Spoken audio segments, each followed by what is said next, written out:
গত 5ই মার্চ ইফতারের পর আনুমানিক সন্ধ্যা 6:30টায় কলাতলী সাইমন হোটেলের সামনে দুই গ্রুপ কিশোর গ্যাংয়ের মধ্যে হামলা হয়। তো হামলায় অনেকে আহত হয়ে হসপিটালে চিকিৎসারত আছেন এবং দ্বিতীয় ধাপে আবার সদর হাসপাতালের সামনে আবার মারামারি হয়।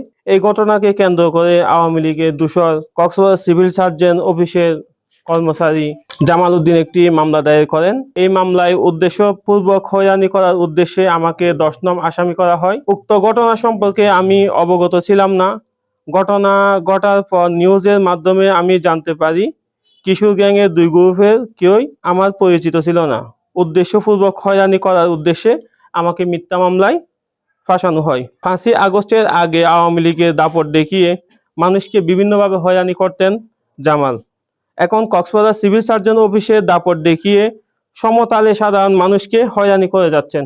বাবার দাপটে তার 2 সন্তান হয়ে উঠেছে বেপরোয়া। হয়রানিমূলক মিথ্যা মামলার তীব্র নিন্দা ও প্রতিবাদ জানাচ্ছি এবং প্রশাসনের দৃষ্টি আকর্ষণ করছি ঘটনা জড়িতদের সুষ্ঠু তদন্তের মাধ্যমে আইনের আওতায় আনা হোক। আসলে এই ঘটনার সাথে আমি কোনোভাবেই জড়িত ছিলাম না বা কোনোভাবে জড়িত নাই। যারা ঘটনা ঘটিয়েছেন তাদের সাথে আমার কোনো যোগাযোগ বা কোনো সম্পর্ক নাই। এই পরিবারের সাথে আমার পূর্ব শত্রুতা ছিল না, তবে গত 5 থেকে 6 দিন আগে ওনার বাসার সামনে বাইক রাখাকে কেন্দ্র করে আমার বাগিনার সাথে তার একটা ঝামেলা হয়। তো ঝামেলা হওয়ার পরে আমার বাগিনারা মামলা করার জন্য যখন থানায় যায় তখন সমাজ কমিটি সবাই মিলে বলে যে এটা সামাজিকভাবে সমাধান করা হবে।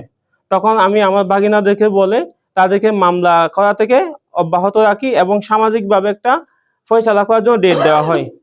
ডেটটা যেদিন দেওয়া হয় সেদিন জামাল এসে বলে যে উনি আসতে পারবে না। ওই দিন গত শুক্রবারে হওয়ার কথা ছিল, যেটা বিচারাধীন ছিল সমাজে, ওই বিচারটা হয় নাই। জানতে চেয়েছি যে সালিশটা আজকে হবে কিনা। ওনারা বলছে যেহেতু তাদের সন্তান হসপিটালে চিকিৎসারত অবস্থায় আছে তাহলে সেটা সে হসপিটাল থেকে রিলিজ হলে এটা নিয়ে বসবে, এটা বলা হয়েছে এবং নিরপরাধ ব্যক্তিদের মামলা হতে মুক্তি দেওয়া হোক। পাশাপাশি হয়রানিমূলক মামলাবাজদের বিরুদ্ধে প্রশাসনিক ব্যবস্থা গ্রহণ করার জন্য জোর দাবি জানাচ্ছি।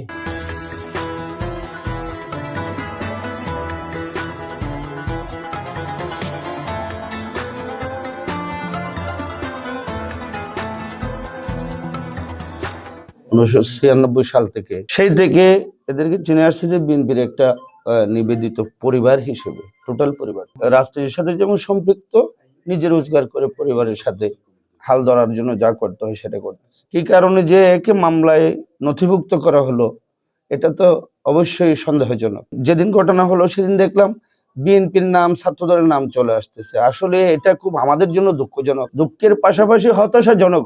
কারণ দীর্ঘ সময় আমরা রাজনীতি করলাম, এখানে বিএনপির ছেলেরা কখনো অকারেন্স করতে দেখলাম না। বিএনপি একটা সুশৃঙ্খল সংগঠন। এই মামলা থেকে সাইফুলকে অব্যাহতি দেওয়ার জন্য আমি প্রশাসনের কাছে বিনীত আবেদন জানাচ্ছি। উনি একটা সৎ ব্যক্তি মানুষ, ভালো ইঞ্জিনিয়ার, কাজ করে।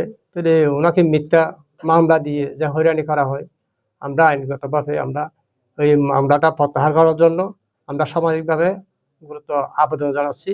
আমরা সেই জন্য আমরা এই সমাজ কমিটির পক্ষ থেকে আমরা ওনাকে নিন্দা জানাচ্ছি। উনি একটা সৎ ব্যক্তি ছেলেকে নিরীহ মামলার মধ্যে হয়রানি করে, আমরা এই এলাকার থেকে আমরা এই ধরনের আচরণ আমরা দেখতে চাই। প্রশাসনের হাতে আমরা জবাবদিহিতে চাচ্ছি এই মামলাটা যেন দ্রুত প্রত্যাহার করার জন্য। এই ঘটনাটা ঘটছে হোটেল সাইমনের সামনে। এটার মধ্যে এই সাইফুল বহু দূর দূরান্ত থেকে লিপ্ত নয়, মানে কারোর সাথে তার কোনো সংযোগ নাই এবং পরিচিত নয়। এই ঘটনার মধ্যে, এই মামলাটার মধ্যে কেন যে তার নামটা জড়াইলো, এটা আসলে আমি তার কাছে জানতে চাই। আজকে আপনাদের মাধ্যমে আমি জামালকে প্রশ্ন করবো কেন, কোন কারণে এই সাইফুলকে ওই মামলার মধ্যে আসামি করা হয়েছে। আমি এর তীব্র নিন্দা জানাই এবং প্রশাসনিকভাবে হস্তক্ষেপ কামনা করছি। একবার সে হুমকি দিয়ে বলছে সরকার, আমরা সরকারি চাকরি করি, আমরা আওয়ামী লীগ করি, আমরাই সরকার, আমার বিচার করবে কে?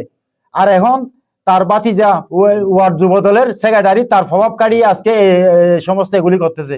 এখন কিছু বলে যে আমার ভাতিজা ওয়ার্ড যুব দলের সাধারণ সম্পাদক, আমার পাওয়ার আছে, এই পাওয়ার দেখাই আজকে করতেছে। প্রকৃত যারা অপরাধী তাদেরকে আইনের আওতায় আনা হোক, যারা ওই ঘটনার সাথে লিপ্ত না তাদেরকে ওইখান থেকে বাদ দেওয়া হোক। আমি আমার প্রশাসনের প্রতি এবং জেলা প্রশাসকের প্রতি আমার একটাই অনুরোধ, কক্সবাজার সদর থানার ওসি মহাদের কাছে যারা প্রকৃত আসামি, যারা অপরাধ করছে তাদেরকে আইনের আওতায় আনা হোক, আর যারা অপরাধ করে নাই তাদেরকে ওখান থেকে বাদ দেওয়া হোক। ওই ঘটনার সাথে কোনোভাবে জড়িত ছিল বলে আমার মনে হয় না, যেহেতু উনি আমাদের বিএনপি করে, যুবদল করে। 18 সালের নির্বাচনে যখন আমরা এজেন্ট পাচ্ছিলাম না, আমরা যারা বিএনপি করে সবাইকে মামলা দিয়েছি। ওনাকে আমি রাত্রে গিয়ে কন্ট্যাক্ট করে ওনাকে আমি আমাদের এই এজেন্ট দিয়েছি, পুলিং এজেন্ট।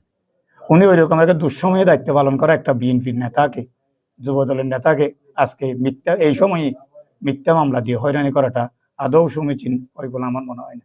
সাইফুল আমাদের এই সমাজ কমিটির একটা সদস্য, সিনিয়র সদস্য। সমাজ কল্যাণ পরিষদের একটা সংগঠন আছে, এদের খুব ভালো ভালো কাজ করে এরা। এই লোকটা, এই ছেলেটা ইঞ্জিনিয়ার, ওনার পেশা হয়েছে ইঞ্জিনিয়ার।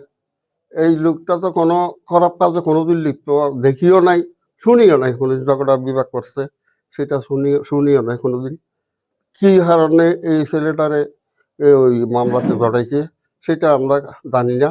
আমরা সামাজিকভাবে ও একটা এর ভাইনার সাথে গন্ডগোল হয়েছিল, সেটা বিচার করার কথা ছিল, সেটা বিচার হয় না। এটা ডেট লড়ে গেছে, টাইম লড়ে গেছে।